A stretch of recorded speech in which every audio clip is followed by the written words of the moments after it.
I've been meaning to watch this video. Martincitopants went to America, and now he's going to talk about what he thought about it. So let's figure it out.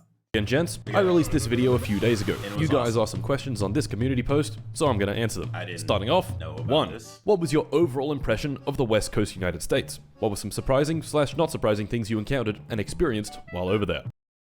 If he gives the West Coast a score from 1 through 10, I'm pretty sure he's going to give the West Coast an 8. Maybe a 9. He had a good ass time. But he was kind of having fun chilling. I mean, yeah, probably an 8 or 9. He didn't stay there for like 2 months to really see the bullshit. So, yeah, 8 or 9.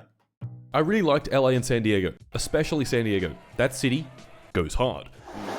But I really did not like Vegas. The only redeeming thing about Vegas was the gun range, which was sick. But other than that, I just felt shitty the entire time being there. The air was really dry, our room stank of weed, almost no one there was our age, and I just don't like gambling in general, which is not ideal in a place built entirely off of gambling. Yeah. Another interesting thing was PayWave is not used that much, and you need to carry cash on you at all times. The hell is a PayWave? Is this some international way to transfer money or something? In Australia, I do not carry any cash, and these days I don't even need to carry a card since I can pay on my phone wherever I go. But in America, it was a big mix. Some places had PayWave, some you could insert your card, and some the cards. What the fuck is PayWave? So he's using his phone or something, or it looks like a little chip, like Apple Pay. Is it Apple Pay basically? Simply wouldn't work, and I had to pay cash. A general impression of America was if you somehow get behind in life, you're fucked. Yeah. You will just end up homeless, and then what do? You join the military. 2. How easy or difficult was drugs. coordinating an overseas trip with friends, and what was the best part / what would you recommend? Also, if you released a frog bucket hat, I would eat it up. A frog bucket hat? What? Everything about the trip was really last minute. Sydney literally got his passport 4 days before we left. Despite Nice. that, things worked out pretty well. The car gave us quite a bit of flexibility, but was also very expensive, so keep that in mind. It was a lot. The car was expensive because I'm a young driver. I booked 3 hotels before we left, and then booked the LA hotel at the end of the stay while we were there, which was needlessly expensive, so don't do that. I think it was... I hear if you book a hotel the day of, sometimes it can be cheaper. Like same thing with like tickets. If you go to a concert, if you book it in advance, sometimes it's more expensive. But if you book it the day of, it's cheaper. I don't know why. That's what I've heard though. If I'm wrong, let me know. It was about $20,000 total. Holy shit! $20,000, bro. For martincitopants, that's like 2 YouTube checks. Including, I paid for all the accommodation. The best part was definitely San Diego, since everything was in walking distance, and there was constantly stuff to do. Yeah. As an Australian myself that hasn't left the Southern Hemisphere, how did it feel to be standing the right way up? Nice. The air was putrid. It reeked of sulfur. Nice. Besides the minigun, what was your favorite gun to shoot? For me, it was the Glock, because shooting all the much rarer guns was really cool, but the Glock just made me feel powerful. I feel like I could just do anything silly at any moment. I don't like the sound of that. For Sydney, he liked the Barrett 50, Tristan liked the Mare's Leg, Ben liked the Benelli M4, and Kai liked the Uzi. Okay. If you could keep one of the guns you shot, which one would you pick? Well, the minigun was the most expensive one. Do you get why Americans love guns now? I do. Yes. Did you murder someone? Yes. Is Mr. Plush Frog okay? Oof. Did you keep any targets? Oh, I did. Pretty sure these big ones God damn. This guy's fucked. are from the shotgun. Would you consider releasing a special edition plushie with a hole in it? Alright, that's enough. That's enough interesting. gun. How much did the writing / editing process differ from your usual game videos? End result was still everything I want or expect out of a martincitopants video.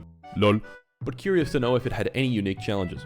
Shockingly, there was almost no difference at all. I annotated the footage, wrote a script, and then edited the whole video. Okay. Main difference was that a lot of the footage didn't line up chronologically because the timekeeping on the camera was still in Australian time while our phones were on local time in America. yeah, But, yeah. oh well. Yeah. Another thing that weighed on my mind a bit I mean, that's easy because you honestly just remember what we did that well. Then again, you were getting fucked up every night, so.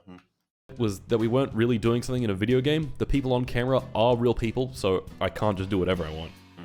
6. Didn't know the person who speedruns Just Cause 3 for 20 hours can have friends and goes to the clubs. What was the nightlife like in the Seizure US? warning. I know, right? Damn. Friends. Crazy. Nightlife in the US was alright. The venues were typically better than Australian ones. What I mean by that is like music choice, setup, lighting, and other things like smoke and pyrotechnics at some places was definitely better.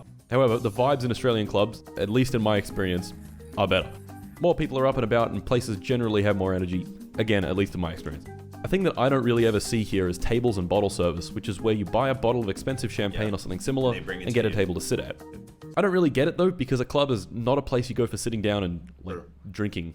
Well, like table service, it's usually for people that are used to being there. So they're not always dancing around because they're used to being there. So that's usually why people get like the bottle service. But other than that, yeah, it's pretty much kind of like a waste of money. It's more of a flex. It's like peacocking. It gives you more attention because if you're the only one with the booth, where are all the girls gonna go? They're gonna go to you, right? So Like you want to stand up, right? Like why do you 7. Which streamer were you the most excited to see at the party? And did you ever find the U2s? And if not, how long do you think you have left? The U2s is back in containment. Let us pray it does not break out again. Getting him out of the walls was a mission.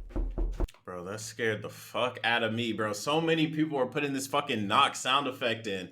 When you got headphones on, you hear that shit, you're like, what the hell was that? Bro, it's like the third time I done heard this in a YouTube video. Also, buy it. Right now. So we can get into your walls. Look at Bro, fuck. Stop, Martin. Look at him. Look at him. Look at him. In terms of streamers, I really like talking to Philzilla a lot because even though he had no idea who I was, he was super nice and even followed me on Twitter. No. 8. Was this your first time shooting a weapon? And if you could describe it, how was your overall time in the States? Was it what you expected it to be, or a lot less? First gun I shot was here, and it was the MP5. Oh, and a whole lot of nothing, never mind. But it didn't cycle properly, so he gave me the MP5 SD, and I shot that instead, which felt even cooler. I got an idea. We're trying to suppress model. Alright. Alright. Better, right? That was In terms of expectations, it was pretty much what I expected. We had a really good time, and I'm glad we recorded so much because in like 5 or 10 years, going through all of it again would be great. 9. 200 gigs? That's awesome. How did it feel to no longer be under threat of getting assaulted by a kangaroo while out of Australia? Felt good not being under threat from the roos. However, the roo threat was replaced with people walking around the street with weapons and idiots behind the wheel of 3-ton pickup trucks barreling around at 100 miles an hour. Yep. So, I don't know if I felt particularly safe. I don't know why people like their road trips in the US so much. Everyone's going 80 miles an hour with like dense traffic. It was stressful. Instead of kangaroos, he was in danger of getting attacked by a crackhead. Precisely correct. Just carry a gun. Come on, dog. 10. How many sleeping pills did you all take on the trip? 3 sleeping pills for me, 1 on the plane and 2 on the second night because I couldn't sleep from jet lag, and then lots of melatonin. Nice. Good night. Time for bed. Night's night. I learned later from some comments that you should not mix alcohol and melatonin supplements, so don't do that. Even if it is time for bed. Oh, he did On a scale of 1 to 10, how much... How Martin was your Ceto pants? Question sucks.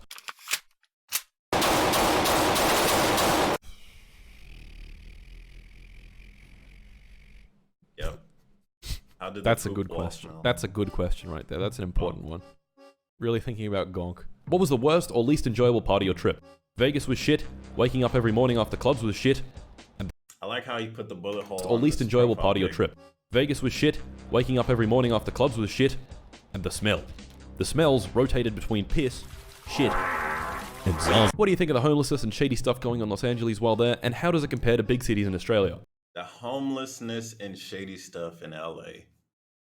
Be an interesting take. Okay, it is so much less bad in Australia. There are homeless people here, but they are clearly nowhere near as neglected by the system. It would be a news item if some dude was walking around the beach with a machete. Venice Beach in particular was a really big shock, especially because I didn't expect it to be so bad in such a nice, expensive area. And final... Bro, the homeless in the West Coast, they need help. They honestly do. Last I heard, the government were putting them in like homeless camps.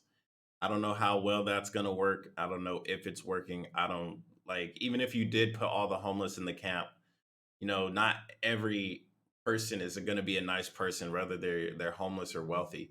So I'm pretty sure the homeless people are on edge because they got to make sure someone's not stealing or trying to assault them. Uh, it's a big issue.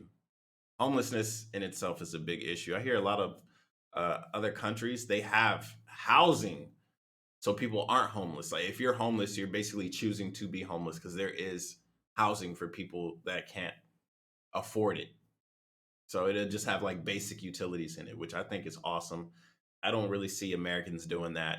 It's just it costs a lot of money, and besides that, the money's not going to go into the people that voted in. It's not going to go into their pockets, right? So if the rich aren't getting richer, why would they do it? That's how I see it anyway. Question, can you do a tier list of all the nightclubs you've been to and shout out their locations? Okay. Yes, I can. Here are the clubs in chronological order. In San Diego, we had American Junkie, which started off well, but the music got worse and just kind of stayed boring, so that's C tier. Metal Bar and Restaurant. I don't know how to take this tier list. Like I remember you put Chick-fil-A at fucking like D tier or C tier. Like I don't know how I feel about this. The first Mexican club, it actually isn't a Mexican place, but it was Mexican night or something. Mexican night, love it. Anyway, very fun. It had a lot of A tier. energy, but we knew none of the music. B tier. The I don't understand. Patricios. Yeah. I have very little memory of this place, but I do remember it being a bit better than Metal Bar, and this random dude taught us the lean like a cholo dance, which... yeah. A tier. Vibes. This is the African-American place. It had unmatched energy, and I was extremely fucked. A tier. In Vegas, we had one club, Omnia. Now, on paper, Omnia sits at the top at S tier, but in reality... because of the location, what it looked like, the experience. But I remember you got kicked out the club and you couldn't get back in. it was more of a C tier establishment. And finally, in LA, La Cita, which was our first Mexican place of LA, very, very fun. S tier. The Exchange, really cool venue, multiple dance floors, good music, and a looks fight dope. right in front of us. A tier. And finally, Dirty Laundry, which was the best club of the trick, best music, most people dancing, and for once, it was not 80% men. I know, crazy. S tier. Alright, that's the video. Go watch main video again, please. I beg you. I mean, it was a dope video, but I don't know if I'm gonna watch it twice. That shit was long as fuck. I definitely, dude, Martin, you have all that footage, bro. If you were to like release some like mini vlog style while you were there, or maybe even put on a second channel, I'd be down to check it out. Why not? But that's just me. Of course, the main fan base probably not gonna fuck with it, but it is what it is. Anyways, it's your boy Miss. Comment, rate, subscribe. I'll see you guys next time. Peace.